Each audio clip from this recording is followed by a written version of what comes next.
हामीलाई चाहिँ धेरैजनाले प्रश्न गर्नुहुन्छ सिसमको काठको चाहिँ कस्तो खालको रेलिङ बन्छ भनेर धेरैजनाले क्वेसन गर्नुहुन्छ। पहिलो कुरा यो काठ हेर्नुहोस्, काठको फिनिसिङ हेर्नुहोस्, यो पोलिस नभएको काठ हो है। हामीले दिन खोजेको चाहिँ यो खालको क्वालिटीमा हामीले तपाईँहरूको काम गर्ने हो। त्यो कारणले गर्दाखेरि यो खालको काठमा काम गर्दाखेरि क्वालिटी फिनिस दिँदाखेरि चाहिँ रेटहरू पनि अलिकति थोरै तलमाथिहरू हुन जान्छ। तर पनि बजारमा जुन रेटमा काम भइरहेको छ त्यो रेटमा चाहिँ हामीहरूले काम गरेर दिइ पनि रहेछौँ। यही क्वालिटी बेस्ट क्वालिटीमा हेर्नुभयो भने यो हेर्नुहोस्, यो क्वालिटी हामी देख्न सक्छौँ।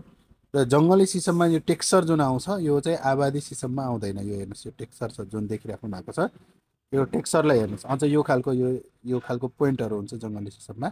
यस्तो खालको काठमा गर्दाखेरि चाहिँ फिनिसिङ पनि हाई आउँछ र काम गराउँदाखेरि पनि गराएको जस्तो मजा खालको आउँछ होइन। हामीलाई काम गर्दाखेरि क्वालिटीको लागि हो तपाईँहरूले हामीलाई सम्झिने, सस्तो गर्नको लागि चाहिँ जति ठाउँ पनि छ होइन।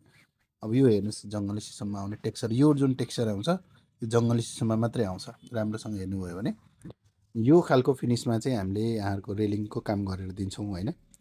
तपाईँहरूलाई यदि चाहिन्छ भने चाहिँ हामीहरूले यसलाई प्रोभाइड पनि गर्छौँ र तपाईँहरू फिटिङ गराउन सक्नुहुन्छ भने हामीले यो पायाहरू पनि तपाईँहरूलाई प्रोभाइड गर्छौँ है त।